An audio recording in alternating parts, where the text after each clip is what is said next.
sauté de porc au curry et au lait de coco avec du chou et des légumes. Dès qu'il y a un surplus, ça part en invendu et ça part dans le frigo solidaire. Super, génial. Voilà, très bien. Ces valeurs de partage, d'entraide, de solidarité et surtout d'anti-gaspillage, c'est un peu une star dans le quartier.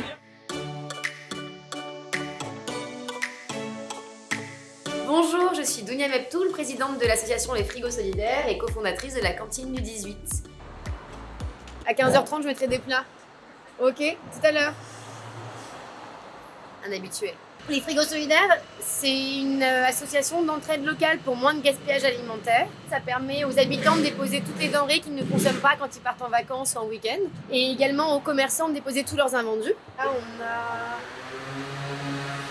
des jus, boissons gazeuses, un peu de pain, souvent du pain, et des légumes. Et je pense que dans la journée, on aura des plats préparés. J'avais déjà vu un frigo dans un quartier londonien qui m'avait vachement inspirée et qui était resté dans un coin de ma tête. On a créé la cantine avec ma mère en 2012 et c'était un projet qui rentrait un peu dans la suite logique de ce qu'on faisait ici à la cantine, qui est un tiers-lieu familial en fait avec un gros pôle associatif. Et donc on s'est lancé en 2017.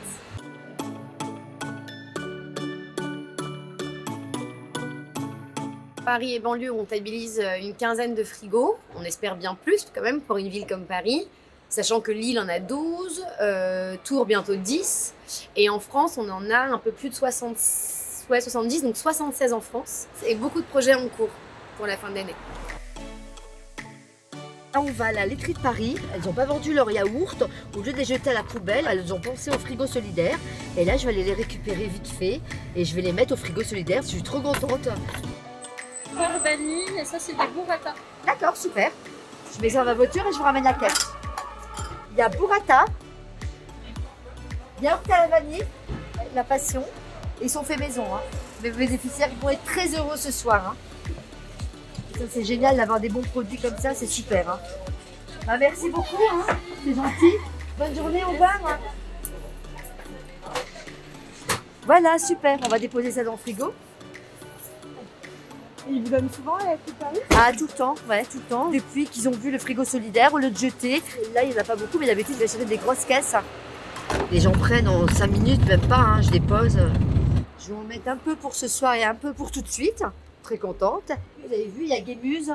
Guémuse qui vient juste de déposer. Hein, des petits, du poulet mariné. C'est génial. C'est un resto d'à côté? C'est un resto d'à côté, c'est mon voisin. Voilà, très bien. On pense avoir en moyenne, je sais pas, je dirais 70 personnes par jour qui se servent. Bonjour, ça va? Bravo. Il est beau, hein? Et monsieur, il habite dans une tente là, juste rue du Baigneur. Et il vient tout le temps. Il se fait il a un petit réchaud et donc il concocte des plats. Ouais, il est top. Vraiment. On a des retraités, des familles nombreuses, des étudiants, des sans-abri, des familles monoparentales, des gens qui travaillent, qui ont un logement, mais qui peinent à la fin du mois à se nourrir. Les profils se sont diversifiés évidemment depuis le premier confinement, mais encore plus depuis le deuxième. Plus on avance et plus des gens perdent leur taf, plus les gens rencontrent des difficultés parce que tout augmente et parce qu'il y a des vrais enjeux aujourd'hui à vivre à Paris.